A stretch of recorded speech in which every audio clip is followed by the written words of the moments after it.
Assalamualaikum Sobat Inspira, apa kabar? Semoga baik ya. Dalam beberapa menit ke depan, saya Furi Elvira akan menemani Anda dalam program News Minute.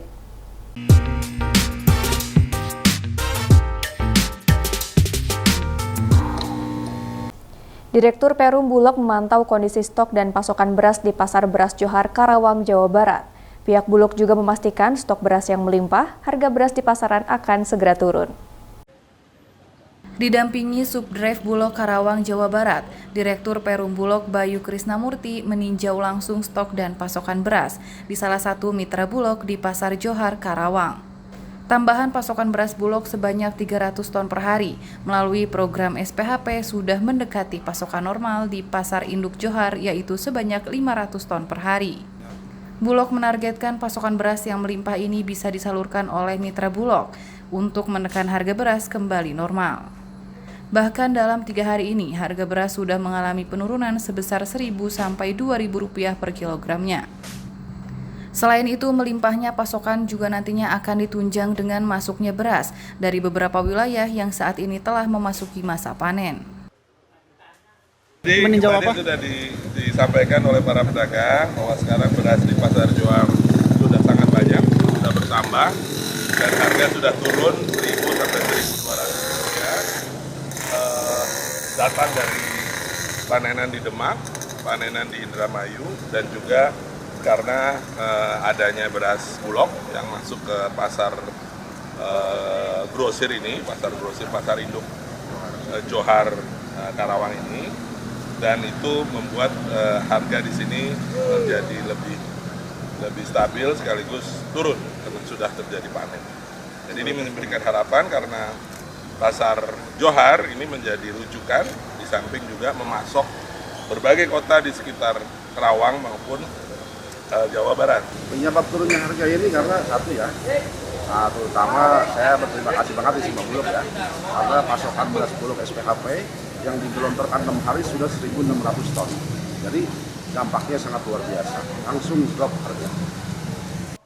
Dengan pasokan yang melimpah saat ini, Bulog memastikan harga beras akan segera turun. Dari Karawang, Jawa Barat, Husna Bahreshi melaporkan. BPJS Ketenagakerjaan Kantor Wilayah Jawa Barat dan Pemerintah Provinsi Jawa Barat menyerahkan secara simbolis manfaat BPJS Ketenagakerjaan bagi petugas ad hoc pemilu 2024 di Jawa Barat. Penyerahan dilakukan di ruang rapat Papandayan, Gedung Pemerintah Provinsi Jawa Barat. Sebanyak 344.813 petugas Badan Ad hoc Pemilu 2024 di Jawa Barat terlindungi jaminan sosial BPJS Ketenagakerjaan.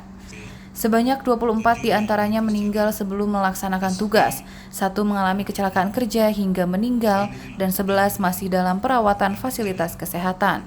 Jaminan sosial dan perlindungan tersebut secara simbolis diserahkan langsung di ruang rapat Papandayan, Gedung Pemerintah Provinsi Jawa Barat kemarin.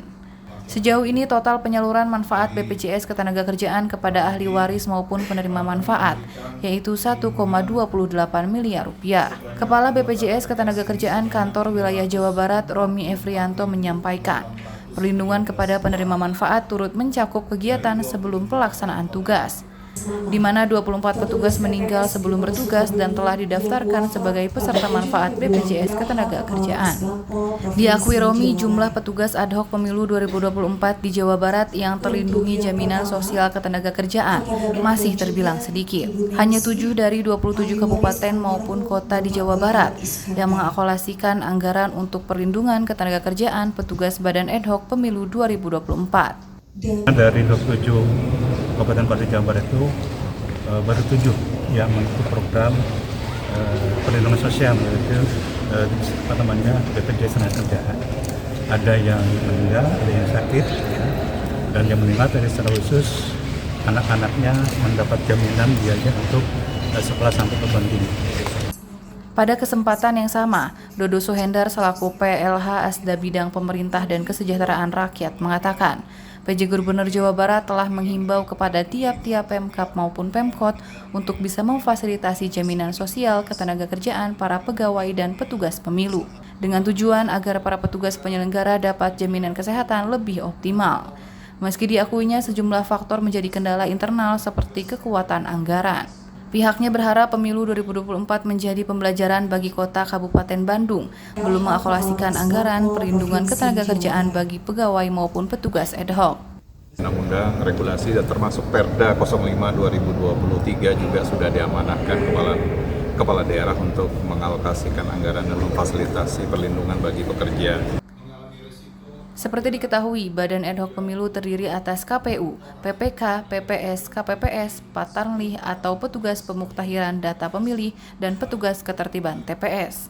Saat ini petugas yang terlindungi jaminan sosial hanya tak sampai sepertiga dari jumlah KPPS di Jawa Barat. Apalagi itu belum termasuk PPK, PPS, Patarlih, dan petugas ketertiban. Dari Kota Bandung, tim Inspira TV melaporkan. Pemirsa, saat lagi akan ada informasi lebih menarik lainnya. Tetaplah di program News Minute.